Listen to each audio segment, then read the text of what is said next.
Hey guys, it's time for another exciting chapter of the Bible with me, Robert M Poppet. I'm reading through Genesis chapter 41 today.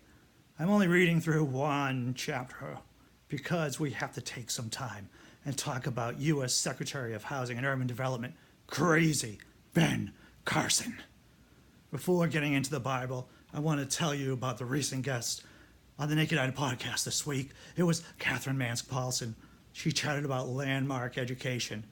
Landmark education was once known as EST, Earhart Seminar Training.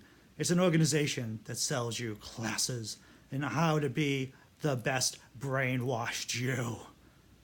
Of course, that means spending thousands of dollars on classes, their classes. I'm throwing a link to the podcast in the notes. All right, the last time we left Joseph, he was a slave in Egypt. His master's wife got Joseph thrown into jail. While in jail, Joseph interpreted the dreams of two other prisoners. One of them was the Pharaoh's cupbearer. I guess that means he was the butler or something. Okay, let's get on with Genesis chapter 41. When 2 full years had passed, Pharaoh had a dream. He was standing by the Nile when out of the river there came up 7 cows, sleek and fat, and they grazed among the reeds. Oh, the reeds. After them 7 other cows, ugly and gaunt, came out of the Nile and stood beside those on the riverbank. And the cows that were ugly and gaunt ate up the 7 sleek, fat cows. Then the Pharaoh woke up. He fell asleep again and had a second dream. 7 heads of grain, healthy and good, were growing on a single stalk. After them, 7 other heads of grain sprouted, thin and scorched by the east wind. Oh, the east wind. The thin heads of grain swallowed up the 7 healthy, full heads. When the Pharaoh woke up, it had all been a dream. In the morning, his mind was troubled, so he sent for all the magicians and wise men of Egypt. Pharaoh told them his dreams, but no one could interpret them. Then the chief cupbearer said to Pharaoh, "Today I am reminded of my shortcomings. Pharaoh was once angry with his servants, and he imprisoned me, and the chief baker in the house of the captain of the guard. Each of us had a dream the same night, and each dream had a meaning, I tells you, of its own. Now a young Hebrew was there with us, a servant of the captain of the guard. We told him our dreams, and he interpreted them for us, giving each man an interpretation of his dream.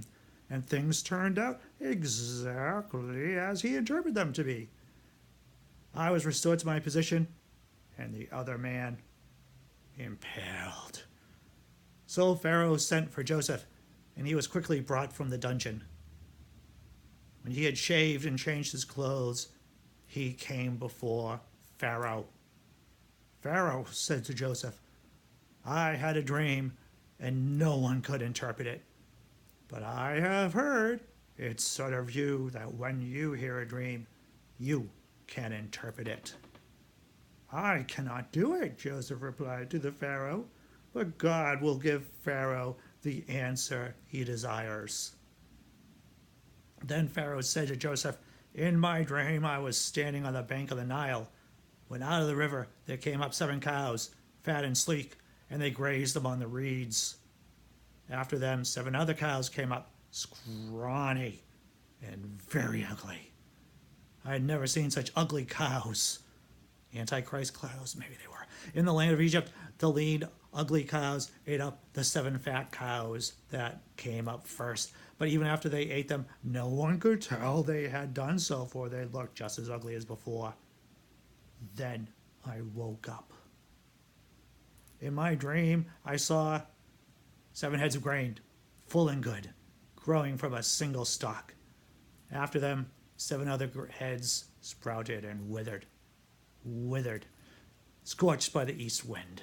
The thin heads of grain swallowed up the 7 good heads. I told this to the magicians, but none could explain it to me." Then Joseph said to Pharaoh, "The dreams of Pharaoh are one and the same. God has revealed to Pharaoh what he is going to do." The 7 good cows are 7 years, and the 7 good heads of grain are 7 years. It is one and the same dream. The 7 lean, ugly cows that came up afterward are the 7 years, and so are the 7 worthless heads of grain scorched by the east wind. They are 7 years of famine. It is just as I said to Pharaoh. God has shown Pharaoh what he is about to do. 7 years of great abundance are coming throughout the land of Egypt, but 7 years of famine will follow them. Then all the abundance in Egypt will be forgotten, and the famine will ravage the land. The abundance in the land will not be remembered, because the famine that follows it will be so severe. The reason the dream was given to Pharaoh in 2 forms is that the matter has been firmly decided by God, and God will do it soon. And now let Pharaoh look for a discerning and wise man and put him into charge of the land of Egypt. Let Pharaoh appoint him commissioners over the land and take 1/5 of the harvest of Egypt during the 7 good years of abundance. They should select, collect, elect all the food of these good years that are coming and store them in grain under the authority of Pharaoh to be kept in the cities for food. This food should be held in reserve for the country to be used during the 7 years of famine that will come upon Egypt, so that the country may not be ruined by famine. The plan seemed good to Pharaoh and to his officials, so Pharaoh asked them, "Can we find anyone like this man, one in whom is the Spirit of God?" Then Pharaoh said to Joseph, "Since God has made this known to you, there is no one so discerning and wise as you. You shall be in charge of my palace, and all my people are to submit to your orders." Wow, that's like a slave being in charge of slaves. "Only with respect to the throne will I be greater than you." Joseph in the charge of Egypt. That's the name of the next section here. So Pharaoh said to Joseph, "I hereby put you in charge of the whole land of Egypt." Then Pharaoh took his signet ring from his finger and put it on Joseph's finger. He dressed him in, like they're going sturdy or something, I don't know. He dressed him in the robes of fine linen and put a gold chain around his neck. He had him ride in a chariot as a second in command, and people shouted before him, "Make way!" Thus he put him in charge of the whole land of Egypt. Then Pharaoh said to Joseph, "I am Pharaoh, but without your word no one will lift a hand or a foot in all Egypt." That sounds kind of unbelievable.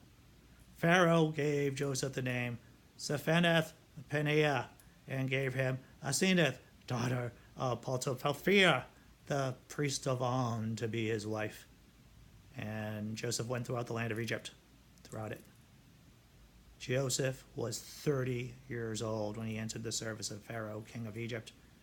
And Joseph went from the Pharaoh's presence and traveled throughout Egypt. During the 7 years of abundance, the land produced plentifully. Joseph collected all the food produced in those 7 years of abundance in Egypt and stored it in the cities.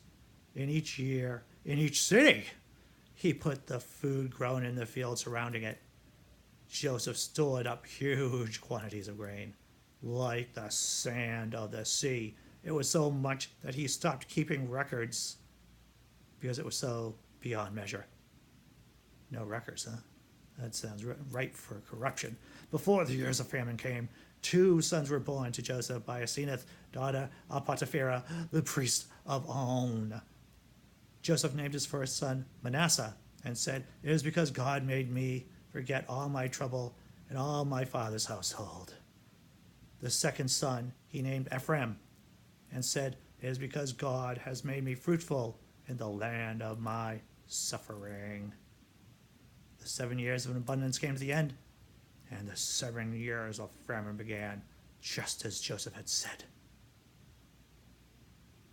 There was famine in all the other lands, but in the whole land of Egypt there was food, food, food. When all Egypt began to feel the famine, the people cried to Pharaoh for food. Then Pharaoh told the Egyptians, "Go to Joseph and do what he tells you. When the famine had spread throughout the whole country, Joseph opened all the storehouses and sold, he just didn't give it out, to the Egyptians, for the famine was so severe throughout Egypt.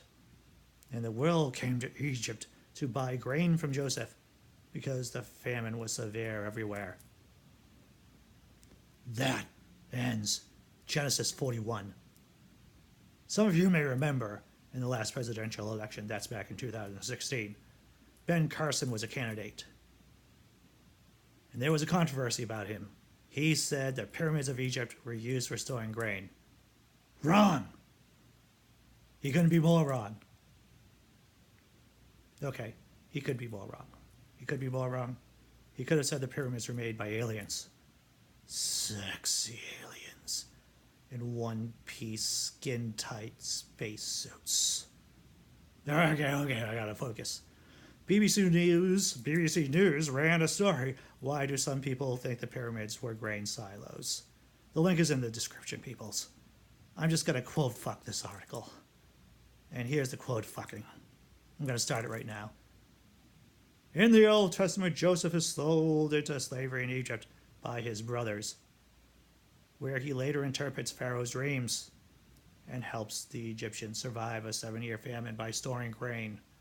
There is no mention of pyramids in the Bible's version of the story, but in the Middle Ages, people began to write them into the story.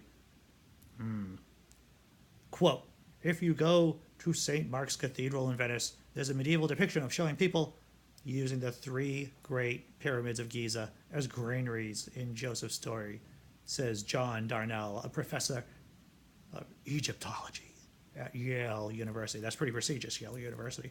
If you don't have access to the structures, the idea has some currency.